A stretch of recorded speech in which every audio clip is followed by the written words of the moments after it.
Hello, everybody. My good friend Nolly and I are back again. It's been a while since our last update of Wayside School is Falling Down by Lewis Sachar.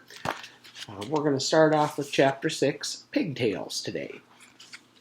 That's kind of one of those chapters you've all been waiting for ever since Paul's last incident with Leslie's pigtails from Wayside School, Sideways Stories from Wayside School. Chapter 6, Pigtails. "Hi, Leslie," said Paul. "Hi, Paul," said Leslie. They were friends now. Paul hadn't pulled either of her pigtails for a long time. Paul sat in the desk behind Leslie. Once, a long time ago, he had pulled Leslie's pigtails. It felt great. That is, Paul thought it felt great. Leslie didn't think it felt so good. But that was earlier in the year, when Paul was younger and immature. Now he knew better. Still, her two long brown pigtails hung in front of his face, all day, every day. The bell rang for recess. "Leslie," said Paul, "can I talk to you for a second?" "Sure, Paul," said Leslie. They were alone in the room. All the other kids had rushed down the stairs. Mrs. Jules had run to the teacher's lounge. "I've been good, right?" asked Paul. "I haven't pulled one of your pigtails in a long time, have I?"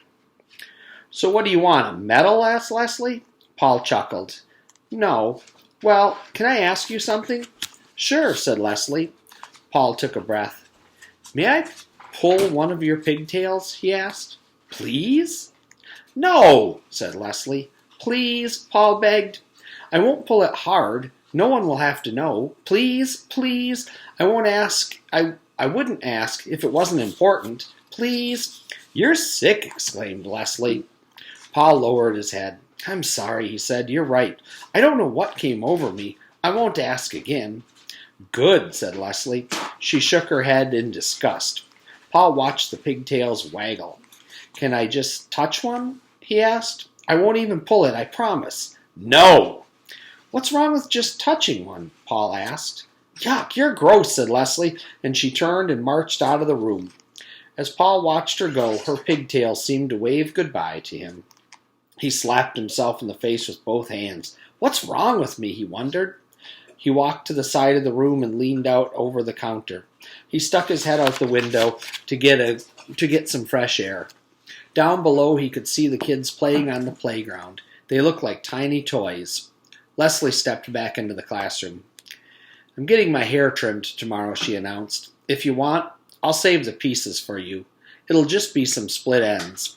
Paul was so excited he forgot where he was. He quickly raised his head and bashed it into the window frame. Then he bounced forward and toppled out the window. Leslie stared in horror at the open window as she rushed toward it. She leaned over the counter and looked down.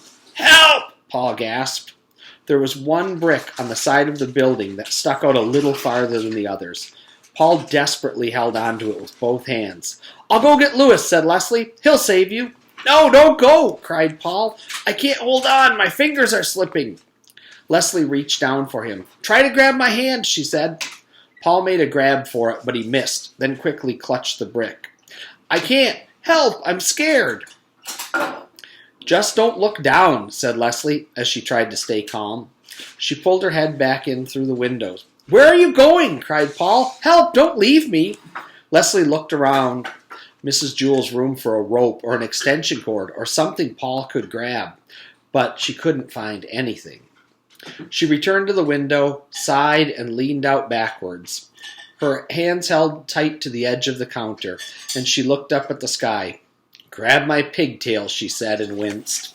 A big smile came across Paul's face. "Really?" he asked. "Just do it," said Leslie. The pigtails hung about a foot above Paul's head. He let go of the brick with his right hand and grabbed her right pigtails. "Yeah!" Leslie yelped. He grabbed her left pigtails with his left hand. "Yeah!" she screamed. "Okay, pull me in," said Paul. His legs dangled beneath him.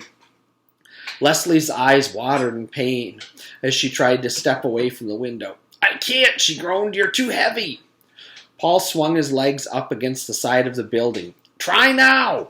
Leslie groaned, then took a small step away from the window, as Paul took a small step up the wall. Then they each took another small step. At last, Paul managed to get one foot on the top of the brick that jutted out.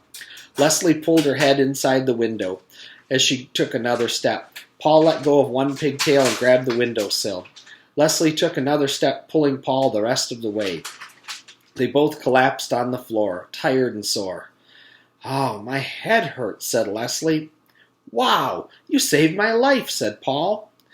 "Well, don't worry. Someday I'll save yours."